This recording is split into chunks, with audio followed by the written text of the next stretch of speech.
एक मस्जिद में किसी बुत के रख देने से वो बुत कदा नहीं होता।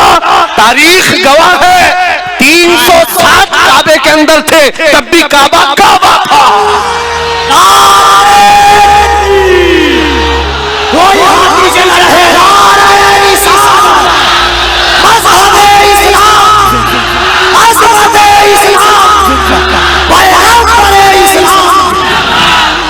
काबा काबा ही था, काबे का तवाफ कभी नहीं रुका, काबा का हज होता रहा। 360 बैठे थे तब काबा काबा था। और फिर मेरे आका सल्लल्लाहु अलैहि वसल्लम तशरीफ लाए और हर तरह की शिर्क और कुफ्र से काबे को पाक किया। और हमारा यकीन है मोहम्मद अरबी का गुलाम कभी तो आएगा और फिर बुत कदे से उस मस्जिद पाक को पाक करके कौम के हवाले कौम के हवाले करेगा इंशाअल्लाह। मेरी बात सुनो, ततारियों की बेटी ने पूछा इस वक्त अजान की आवाज कहां से आ रही है? आवाज कहां से आ रही है? लोगों ने कहा ढूंढते, देखा तो एक छोटी सी दुकान में बूढ़ा आदमी है अजान दे रहा है, पकड़ के लाओ इसको। पकड़ करके लाए। बूढ़े लोग जो है बड़े सख्त होते हैं। हाँ, अभी हमने एक बूढ़े साहब का इंटरव्यू भी देख रहे थे, बड़े तंग करके जवाब दिए, क्योंकि उनको पता है अब बचा क्या है, अब बचा क्या है। दाढ़ी सफेद हो गई, कमर झुक गई है, जाना है वैसे भी। तो बूढ़ा अजान दे रहा है बगदाद की गलियों में।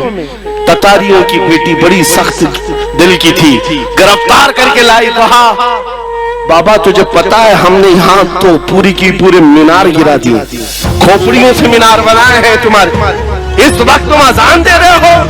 बूढ़े ने कहा जब तक मेरी सांस चलती रहेगी अजान देता रहो। उस खातून ने एक सवाल पूछा कि अच्छा तुझे इतना यकीन है तेरे खुदा पर, तो फिर तेरा खुदा बचाया क्यों नहीं? हम इतना मार रहे थे और इतने लोगों को मारा है, तुम्हारा खुदा कहाँ है, क्यों नहीं बचाया? बूढ़े ने बड़ी दानिशमंदी का जवाब दिया। कहा बेटी तुझे पता है बकरियां पालने वाला रेवड़ लेकर के जब चलता है तो साथ में कुत्ता भी लेके चलता है। बकरी कभी रेवड़ से हट जाती, इधर उधर जाती है तो कुत्ता भौंक भौंक करके उसको जमात में शामिल करता है। हम उम्मते मुस्तफा कभी भटक जाते हैं जमात से इधर उधर, मौला तुम जैसे कुत्ते छोड़ता है, तुम भौंक भौंक करके हमें फिर शरीयत में ले आते। क्या हालात है भौंकने वाले, अगर और तेजी से भौंके तो मेरा यकीन है कि ये जो बच्चे इधर उधर भटके हैं इंशाअल्लाह मेरे मुस्तफा की छांव में जरूर आ आएंगे ना इंशाअल्लाह। अब अपने दीन की हिफाजत करनी है, अखलाक से करनी है, हुजूर पाक की सुन्नतों से करनी है। अब हमारी जो जिंदगी बाकी है मेरे अजीजों यही इजहार भी करना है।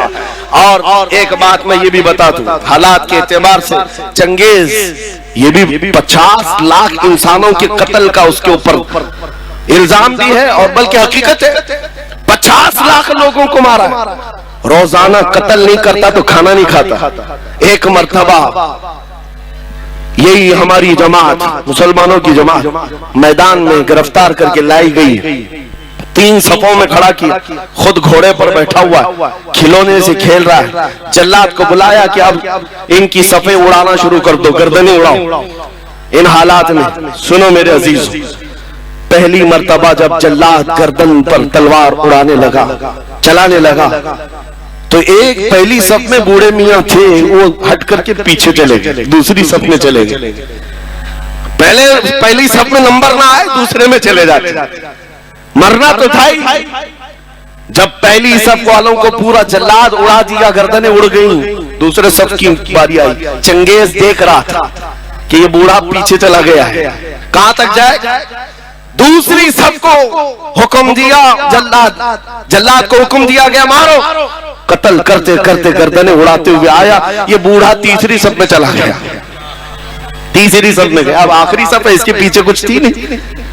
अब चंगेज ने तीसरी सफ के कत्ल के हुक्म से पहले मजाक में कहकहा मार करके पूछा, बूढ़े पहली सफ में खड़ा था दूसरी में आ गया, दूसरी में खड़ा था तीसरी में आ गया, तीसरी की बारी शुरू हो रही है, आप कहां जाएगा? बूढ़े ने कहा अब भी मेरा अल्लाह है, अब भी अल्लाह है, ना उम्मीद नहीं है।